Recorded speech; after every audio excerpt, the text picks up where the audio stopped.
এই তাফসীরুল কোরআনের মাহফিল থেকে আল্লামা দেওয়ার হোসেন সাঈদী সাহেব যে বক্তৃতাগুলি দিয়েছেন, যে কোরআনের ব্যাখ্যাগুলি করেছেন, বেনামাজি বলা হয়েছে, সুদখোর সুদ ছেড়ে দিয়েছে, ঘুষখোর ঘুষ খাওয়া বন্ধ করে দিয়েছে, টেন্ডারবাজি বন্ধ করে দিয়েছে, সেই কোরআনের পাখিটাকেও কথা বলতে দেওয়া হয় না।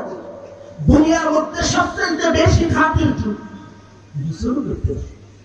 যে সমস্ত ওলামায়ে কেরাম আল্লাহর সাথে খাঁটি ছিল, আল্লাহর সাথে মহব্বত ছিল, যারা চোখের পানি ফেললে দোয়া কবুল হয়ে যেত, তাদেরকে এত নির্যাতন, এত ঝালাতা দিয়ে কি পেয়েছে? আল্লাহ একটা উপহার দিয়েছে। আল্লাহ কথা বলবার জন্য একটা উন্মুক্ত বাংলাদেশ দান করেছেন। যারা এই সমাজে কথা বলতে পারতেন না, কোরআনগুলি যুবকদের সিনার মধ্যে পৌঁছিয়ে দেবে সেই ব্যবস্থাও ছিল না। একটা তাফসীর কোরআন মাহফিল দিতে গেলে থানায় পারমিশন লাগতো, ঠিক নেই?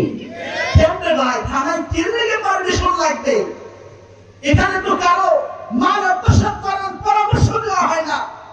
এই তাফসীরুল কোরআনের মাহফিল থেকে আল্লামা দেওয়ার হোসেন সাঈদী সাহেব যে বক্তৃতাগুলি দিয়েছেন, যে কোরআনের ব্যাখ্যাগুলি করেছেন, বেনামাজি বলা হয়েছে, সুদখোর সুদ ছেড়ে দিয়েছে, ঘুষখোর ঘুষ খাওয়া বন্ধ করে দিয়েছে, টেন্ডারবাজি বন্ধ করে দিয়েছে, সেই কোরআনের পাখিটাকেও কথা বলতে দেওয়া হয়। আমির হামজা কি অপরাধটা ছিল? ও ভাই, আজ তো ব্যাগ ভর্তি টাকা নিয়েও পালাইতে পারতেছে না। সারা বাংলাদেশের সবচাইতে বড় ধনী আল্লাহর নবীর সুন্নাত রাখছেন, অপরিণা চেহারার মধ্যে একটা সৌন্দর্য দেখা গেছে, সেই দাড়িগুলো ফেলে দিছে। কিসের জন্য? ভয় কার? কার ভয়? তুমি মামলার ভয়ে দাড়ি ফেলে দিয়েছো। আর আপনি কারিম আল্লাহ বলেন তুমি মামলার ভয়ে দাড়ি ফেলাই না। আমি আল্লাহর ভয়ে যদি চলতা তাহলে মুসিবত আসতো, মুসিবত আসতো না। যুবক ভাইদেরকে সচেতন করতে চাই, প্রত্যেকটা যুবক সন্তানকে সচেতন করতে চাই। ও যুবক ভাই, আগামী বাংলাদেশ কোরআনের বাংলাদেশ, ঠিক না ঠিক? কোরআনের পতাকার তলে আমরা থাকতে চাই কি চাই না?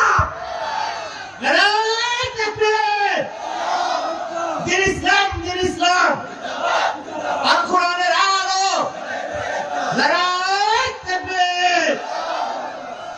যুবক ভাই, আবু সাঈদের মধ্যে একটা যুবক হওয়া যাবে না ভাই? হ্যাঁ, আবু সাঈদের মধ্যে একটা যুবক হওয়া যাবে না? আপনারা হেফাজতের কাণ্ড দেখেছিলেন? হ্যাঁ, আমার ছাত্র আল আমিন কাছে টেকবাড়ি, আল আমিন ছাত্রের নাম কোরআনের হাফেজ, বুলেটের সামনে মুখটা পেতে দিয়েছেন। এদের মতো যুবক হওয়া যাবে না? এদের মতো যদি যুবক হই, দুনিয়াও কামিয়াবি, আখিরাতেও কামিয়াবি। ওই মা কত ভাগ্যবান মা, যেই মায়ের সন্তানটা কোরআনের পক্ষে থাকে। ওই বাবা কত বড় ভাগ্যবান বাবা, আজকে এই তাফসীরুল কোরআনের মাহফিলে ওই সন্তানটা আসতে পেরেছে। এই জন্য যুবক ভাইদেরকে অবগত করব, আল্লাহর ভয় দিলের মধ্যে রাখতে হবে। আল্লাহ তাআলা বলেন, ইয়া আইয়ুহাল্লাযীনা আমানু তাকুল্লাহ, আল্লাহকে বেশি ভয় করো। কাকে? আর আল্লাহকে দুনিয়ার মধ্যে সবচাইতে বেশি ভয় করেন উলামায়ে কেরাম। এই উলামায়ে কেরামদের সুহবতে যদি যুবক ভাই থাকতে পারো, বাংলার জমিনে কত না মুহাব্বত, কত না ভালোবাসা, কত না প্রেম প্রীতি আছে না? মুহাব্বত, ভালোবাসা, মায়া, মমতা কত জনকে করেছে। শিল্পীদের মুহাব্বত করতে করতে শিল্পীদের ভক্ত হয়ে গেছে। এখানে এমন যুবক পাইছে কোরআনের পাখিদেরকে মুহাব্বত করতে করতে কোরআনের পাখির টানে এই তাফসীরুল কোরআনের মাহফিলে হাজির হয়ে গেছে। একসময় আমাদের গৌরব, আমাদের সারা বাংলার আলোকারী সৃষ্টি বক্তা ছিলেন আব্দুল হক আব্বাস মরহুম, আল্লাহ যেন ওনাকে জান্নাতে উচ্চ মাকাম দান করেন। উনি যখন তাফসীর করতেন, আমরা ছোট্টবেলায় দেখতাম, যাইতাম, কিছু মুরব্বীরা তাফসীর শোনার জন্য আসতো। যুব সন্তানদের পাওয়া যাইত না।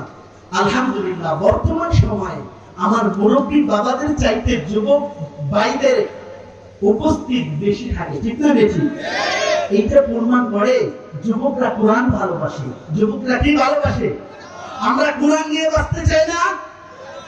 এই কোরআন নিয়ে বাঁচতে চাই, কোরআন নিয়ে কবরে যাইতে চাই, কোরআন ওয়ালাদের সহবতে থাকতে চাই।